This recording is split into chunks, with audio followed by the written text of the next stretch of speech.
Salut tout le monde, c'est Panda Comics et aujourd'hui on se retrouve pour une toute nouvelle vidéo, pour un tout nouveau moment comics. Et aujourd'hui nous allons parler du comics Civil War. Alors, je vais vous donner mon avis et je vais aussi vous expliquer en quoi ce comics tue sa race. Il est excellent, c'est écrit par Mark Millar, l'auteur de Kick-Ass, aussi des 4 Fantastiques de l'univers Ultimate et aussi des Ultimate, des Avengers de la Terre Ultimate. Donc aujourd'hui nous allons, avant que je vous donne mon avis, on va résumer le comics comme d'habitude. C'est parti, let's go. Tout commence avec un super héros et un super vilain qui est en train de s'affronter proche d'une école primaire.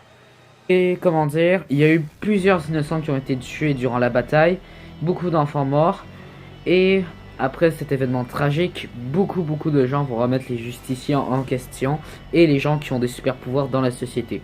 En fait, le gouvernement va mettre une loi qui est le recensement des super humains.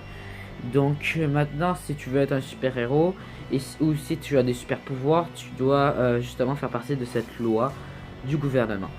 Et donc en fait, il y a Iron Man qui sera pour cette loi et Captain America qui ne sera pas pour cette loi pour pas être contrôlé par le gouvernement. Donc en fait, Captain America va créer une équipe de Avengers en secret avec Daredevil.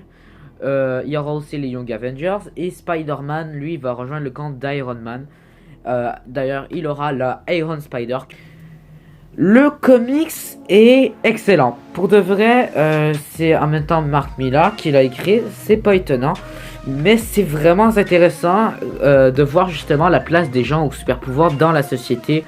Ça pose plein de questions intéressantes sur la place des super-héros en société. Spider-Man a quand même un bon développement de personnage que j'aime beaucoup.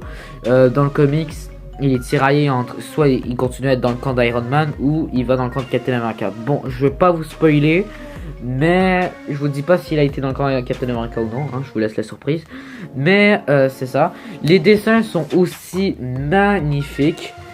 Regardez-moi cette planche avec toutes les super vilains. Le problème, je dirais, c'est peut-être Tony Stark qui est trop narcissique, ou si à la fin du comics on voit direct il est vraiment narcissique, hein, je vous dis, ça pète.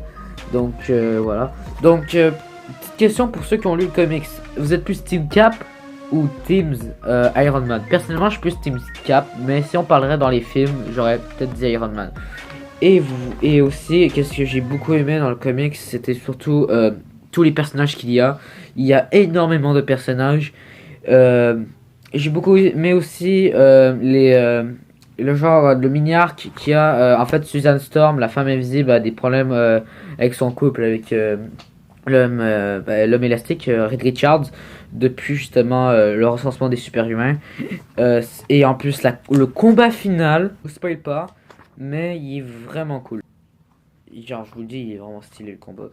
Donc t'as la Team Cap et tu as la Team d'Iron Man qui vont en fait se combattre tout simplement, et c'est vraiment épique, c'est génial, tout le monde se fout sur la gueule littéralement, et tout à fait génial. Bref, ce comics est génial, exceptionnel, pour de vrai c'est mon 3e comics préféré. Première place The Killing Joke, 2e place Spider-Man, l'histoire d'une vie. Donc voilà, j'espère que vous avez aimé cette vidéo. C'était Panda Comics. Dans la prochaine vidéo, nous allons parler du comics Kick-Ass 3. J'ai très hâte de vous en parler. Parce que Kick-Ass 3 était c'était vraiment cool. Donc voilà, j'ai très hâte de vous en parler. J'espère que ce moment comics vous a plu. Que genre, vous avez aimé découvrir le comics Civil War. Ou le redécouvrir, ça dépend. Donc lisez Civil War, c'est trop cool. C'était Panda Comics. À la prochaine. Ciao.